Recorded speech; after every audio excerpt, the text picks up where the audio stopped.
Hi, Mr. George Miller. Nice to meet you. My name is Dennis Davila from Puerto Rico. How are you? Good, thank you. Congratulations on the film.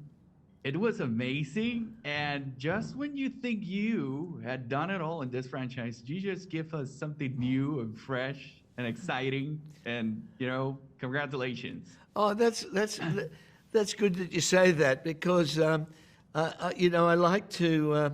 You can't just keep doing the same thing all the time, and this film, even though this film butts directly into Fury Road, as you saw, I the exercise was different for me because one is a story that is told over 18 years, and the other one happens over 3 days.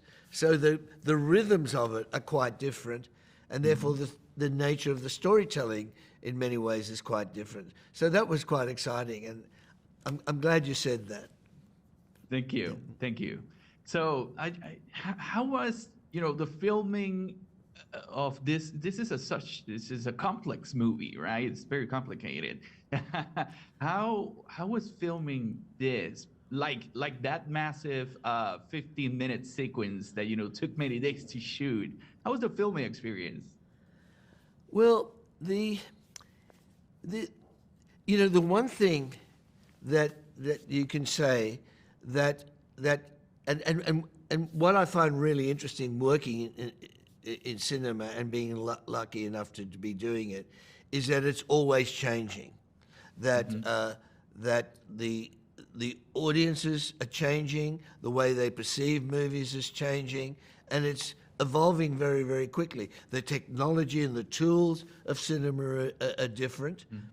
And even in the almost 10 years since we did Fury Road, a lot of the tools have changed. The way, Fury Road was mainly storyboarded with a bit of previs. Furiosa was storyboarded with a lot more previs because the way that previs was done was done in a way that is much more flexible, using the Unreal Engine, a system devised by Guy Norris, who I've been working with for 41 years, and one of his sons. They invented a system, not invented, but they developed a system called Proxy, which we adapted specifically for this movie. We called it Toy Box, and we were able to do sequences which were way more dynamic than you could in the past. This was a film that sequence you're talking about happens underneath the vehicle, in the front, in the cabin, at the back, on top of it, and in the air above it. And to do that, there's a lot of vectors, a lot of dynamics in that. And the cameras are actually working with that as well. So that had to be done with in its first instance, virtually, and then we use that as a tool to actually go out and shoot it in the practical world, but with much more precision than you would do if you were making it up on the spot. So it still took a long time to shoot, but we knew that all the bits of the jigsaw puzzle or the mosaic would basically work together. Amazing. Yeah. Amazing. You just told me a dream. It's amazing. Okay. I remember hearing you talk about finding Anya for Furiosa at CinemaCon. I was there. I had the pleasure to see you in person. Yes. Can you share a bit about how she became the perfect fit for this role? Well, she had big shoes to fill. Charlize really did remarkably well with that character. We couldn't use Charlize. Too much time had gone by. Didn't want to use some sort of de-aging technique because it still doesn't work. You're still more engaged with the technology than you are with being able to be persuaded by the characters. So it needed someone else. I didn't know had no idea who could do it. And then Edgar Wright showed me, as I mentioned, Edgar Wright showed me last night in Soho. I saw her for the first time.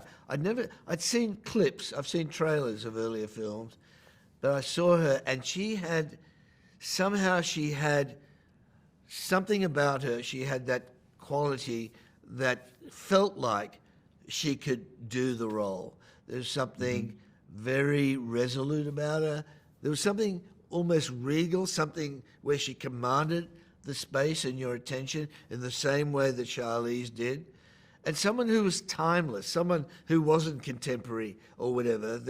And she also, basically, Edgar convinced me that she absolutely had all the skills to do whatever was required of her to fulfill the role. And it proved to be true in the practice of making the film. Definitely. She is perfect for the role, definitely. Let's talk a little bit about Chris Hemsworth's character, which he's like pretty unique in the Mad Max universe.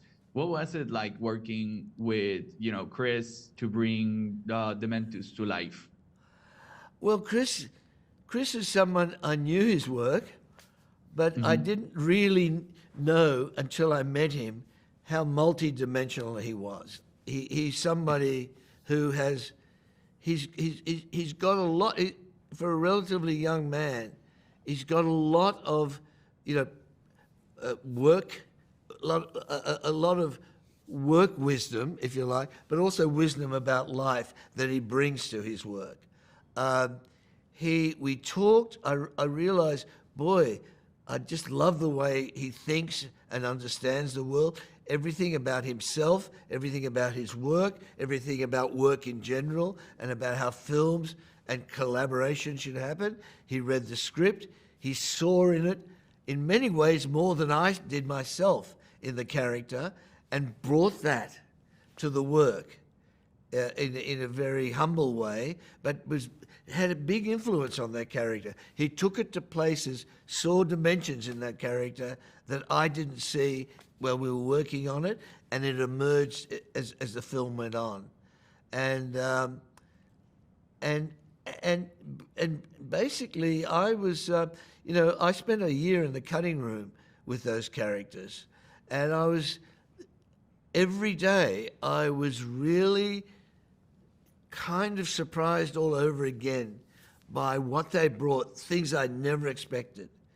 And you can't expect until you actually go through the process. A little bit like you can't expect, despite all the preparation and training that some sort of sporting team goes through, you can't predict what that athlete is going to do at any key moment in a football game or a basketball game. But it's all in the preparation where they surrender themselves to their instincts is where you actually see the performance and you experience the performance. Exactly the same with acting. And that's what I had with Chris in this. Beautiful.